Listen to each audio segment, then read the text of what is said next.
You ever find yourself lying in bed thinking about that one moment from years ago, wishing you'd said something different, or done something smarter, or just not tripped over your own feelings and made a mess of it? Yeah, same. The past has a funny way of sitting on your chest like a weighted blanket with trust issues. But what if I told you that making peace with your past isn't about forgetting it? It's about changing your relationship with it.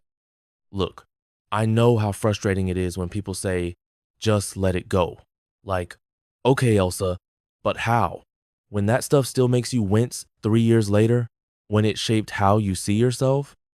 That's what we're unpacking today.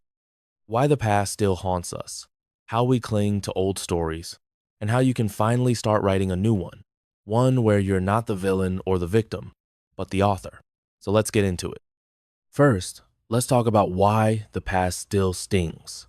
Emotional memories don't just sit neatly on a shelf in your brain like a file you can ignore. They're stored through feelings, reactions, and even in your body. That's why something as small as a smell or a song can send you spiraling into a whole memory reel you didn't ask for. And when we replay the past in our minds, we're not actually resolving it, we're just reliving it. It's like watching a bad movie hoping the ending will magically change this time. Spoiler, it won't, unless you change how you see it. A lot of that pain also comes from who you are now, clashing with who you were then.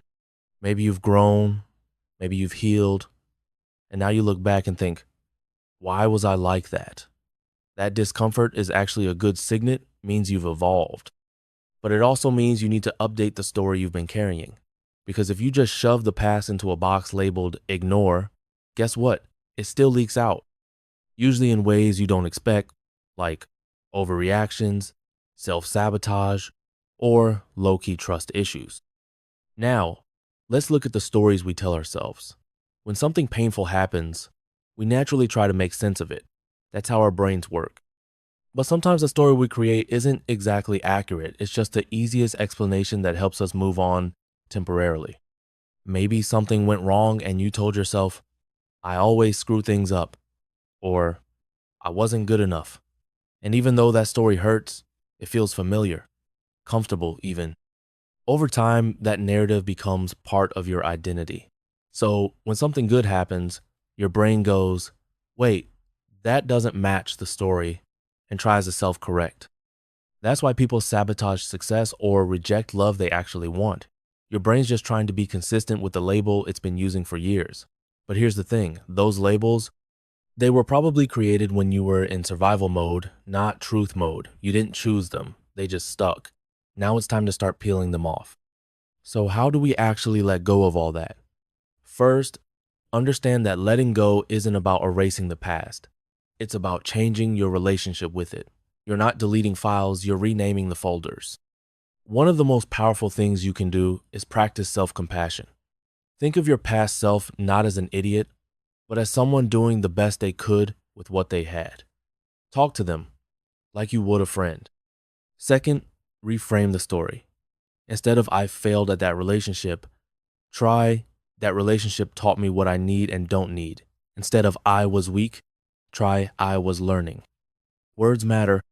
How you narrate your past defines how you see your present. And if your thoughts feel too jumbled to sort through in your head, put them on paper. Journaling or saying them out loud to someone safe helps turn chaos into clarity. Once it's outside of you, it loses its grip. And now, this is the fun part. You get to rewrite who you are. You're not stuck with the past version of yourself just because you spent a lot of time being them. You're allowed to change. In fact, it's kind of your job. So start with 3 new beliefs. Just 3. Something like, I'm worthy of love, I learn quickly, or I can trust myself now. Then align your habits with those beliefs. If you believe you're trustworthy, start keeping promises to yourself. If you believe you're worthy of love, set boundaries and say no when something doesn't feel right. Your actions will start reinforcing your new identity. And lastly, pay attention to your circle. Some people will only ever see the version of you that made mistakes.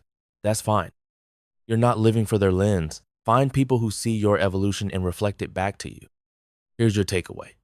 Your past is a chapter, not your entire story. You don't need to burn it or forget it. You just need to write the next part with a different pen. So if this hit home, try this tonight. Write down one belief you've been carrying that doesn't serve you anymore. Then write a new one you want to believe instead. That's it. One belief. One line in the story. And if you're ready to keep turning pages, hit that subscribe button, leave a comment with the new belief you're working on, and let's grow forward together.